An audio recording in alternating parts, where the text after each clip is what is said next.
This is TWiT. Unfortunately, Epic and Tim Sweeney don't seem like the ideal poster boys for this freedom. You don't say. Yeah. Yeah. What? So billionaires have rights too, Leo. Come on. Come on. This is a very tough one. I think it's pretty. It seems to me. I'll posit this, and you guys can shoot at it. It seems to me that when Apple started the App Store, way back, a year and a half after the iPhone was introduced. Remember, the App Store was not originally part of the iPhone. In fact, Steve Jobs said, "Oh, you don't need apps. You just use web pages. Just use web pages." By the way, that nowadays could be true with progressive web apps, except that Apple won't support them on iOS very well. But after a year and a half, I think they said, whether it was their plan all along or not, I don't know.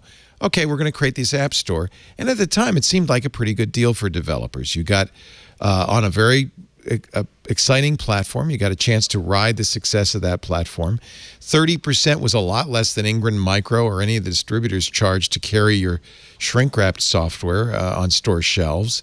So you get to keep 70% of the revenue. You don't have to pay for downloads. It's a good experience for your end user. It's a store that works. And I think for a long time, that was kind of a happy thing. Developers were making money. Apple always points out the billions of dollars they pay out to developers. They don't mention the 30% they keep.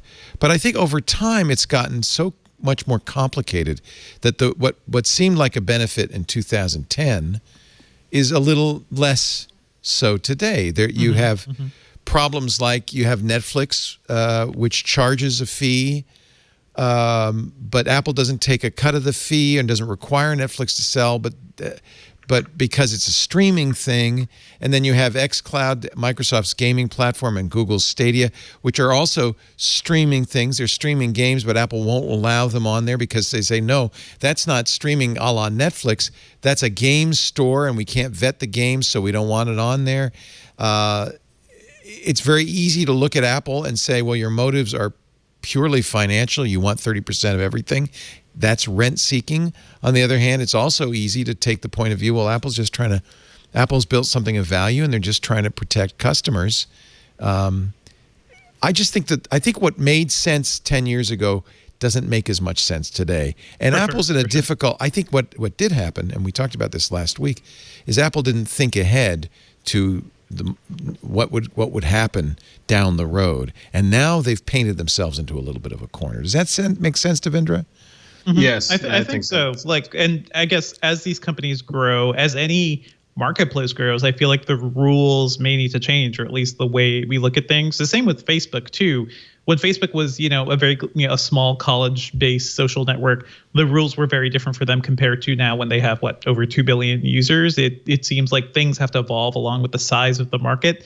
Apple can always say that they're not the biggest mobile platform out there, which is true, but they still have a very big platform of their own, and they have a complete monopoly of it. And I don't know what we can do. Certainly the Stadia and the xCloud stuff, to me, seems like a big issue because people want those things, and they may go to Android to get them. Apple. I'm old enough to remember when Apple was kind of an insignificant player. I mean, it was not a huge part of the economy. And, now it's literally a $2 trillion company. It is a huge, huge company. So I think that the rules and the expectations will change and have to change as these companies become dominant. These are the robber baron. Well, maybe that's a pejorative term. These are the oil companies of our modern era. And when I was a kid, everybody hated the oil companies, whether we should have or not. And I think that tech is in for the same ride. Well, when you say when you were a kid, that's another interesting aspect of this story to me, because I feel like the people who are playing Fortnite, a bunch of them hate Apple now, right? And there's a really interesting, Apple was the cool company when I was a kid. That was the coolest company, hands down, the coolest company. And I feel like for decades. And I feel like there are kids now where just talking about the Epic, effect, so to speak. I feel like there are tons of kids now who are thumbing their nose at Apple, being like, you guys suck, man. You know what I mean? And I just think that's an interesting aspect to this as well. And it's also, someone tweeted when the Fortnite thing was happening, someone tweeted no matter what you do, Fortnite will always be better at the internet than you. That's a good line. And I thought it was a good line. I think even though they're not necessarily the right poster child for this, they are super powerful, especially when it comes to like driving like young consumers to do things, right? Potentially. So I think that's like a problem for Apple. They should be thinking about. I think the biggest problems for Apple are reputational. Because it also doesn't look good because they have Apple Arcade. They have their own game system. It feels like rent seeking, by which I mean Apple didn't create the value of these companies, but it wants a percentage of their income anyway, just because they can. And it certainly speaks to the fact that Apple may not have a monopoly of smartphones, but among iPhone users, they have an absolute monopoly of applications. Yep. There's no other way to put an application on the iPhone. So they certainly own that.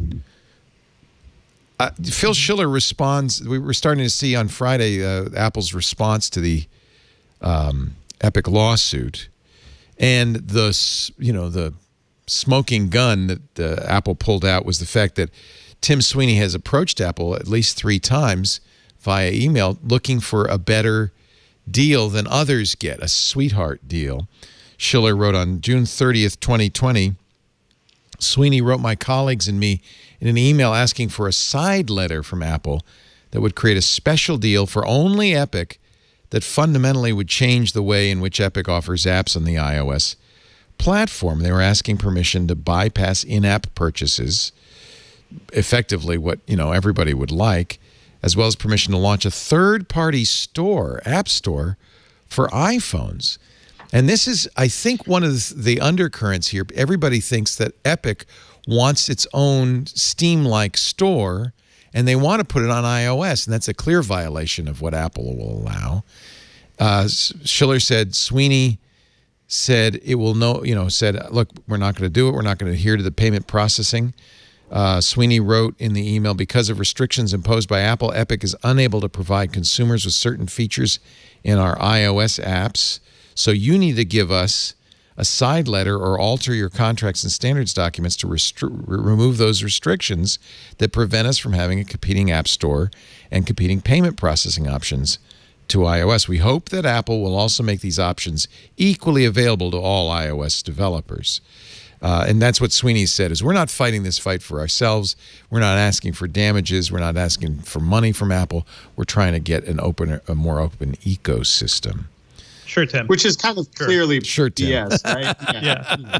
Clearly BS. Yeah. It'd be really interesting. A hearing coming Monday in the Northern District of California, because Epic has requested a restraining order that would put Fortnite back on the App Store, and the hearing for that is Monday. So this may happen very quickly. Mm-hmm. What do you think? You think the court will be receptive to the things? Remember, the court doesn't have the same dog in this hunt that we do, that gamers do, that Fortnite players do. I don't know if that's an advantage or disadvantage for Apple at this point. I don't know exactly where the court will come down on this. Yeah, it seems like a difficult thing to explain, right? It's very well, we should say that this is the Northern District. They're technically savvy. Yes. I think it's Judge Lucy Koh, who has a lot of experience in tech issues. She did Apple and Samsung, yeah. So she's been here before, and so you can't say, well, the court doesn't know anything about this stuff. They do. I'm not sure about Epic's push for another app store, but certainly the way Apple carves out deals with other companies, like we know Amazon has a sweetheart deal, for the Amazon app. And Amazon also does the thing where the Kindle app, you can't buy books on iOS, right? You have to do that on the web or some way else. So Apple did give Amazon a sweetheart deal on Amazon Prime. Yep. One of 3 companies only that has that deal. And this was Apple. And you know what? Companies are allowed to make side deals that benefit them. They said, all right, we'll let you offer Amazon Prime without in-app purchases, but we want Amazon Prime on Apple TV. That's the tit for tat. Which took forever, by the way. But it was a tough negotiation. Yeah. So Apple does allow exceptions, at least in 3 cases. I think Alcatel in France is another exception. There are 3 cases where Apple doesn't charge in-app purchases. And Apple could certainly make. I think what's going to happen here, whether it happens at the order of the court or just because the times have changed, Apple does need to rethink how it does this. It's also, I mean, the antitrust conversation happening in D.C., right? like there's not that would necessarily sway a judge, but it's kind of in the ether right now, right? Yeah. Oh, yeah. But, well, actually, let me correct myself first. It's not Lucy Coe. I thought it was. It's Judge Gonzalez, Yvonne Gonzalez-Rogers. I'm sorry. But again, the Northern District knows tech. They deal with a lot of. Yeah. I think here's the problem. We're also in an election year. We're only 2 or 3 months away from an election. We have a fairly chaotic federal government right now that is dealing with a lot of other things besides antitrust.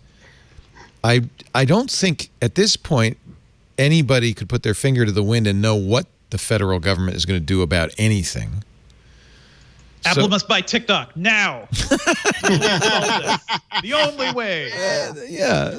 Idea. And it's not even. I'm not even making a political statement about. I'm just saying that if you're trying, as a business leader, trying to figure out where the winds blow, you might want to wait till January. Absolutely. I don't know if it'll be more favorable for you. It depends what happens. If Trump wins again, he's going to have a much stronger mandate, and he's going to be able to do more of what he wants to do, which is unpredictable, unfortunately. If Biden wins, it's also unpredictable. He's come out against things like Section 230. So it's not known where he stands on this stuff.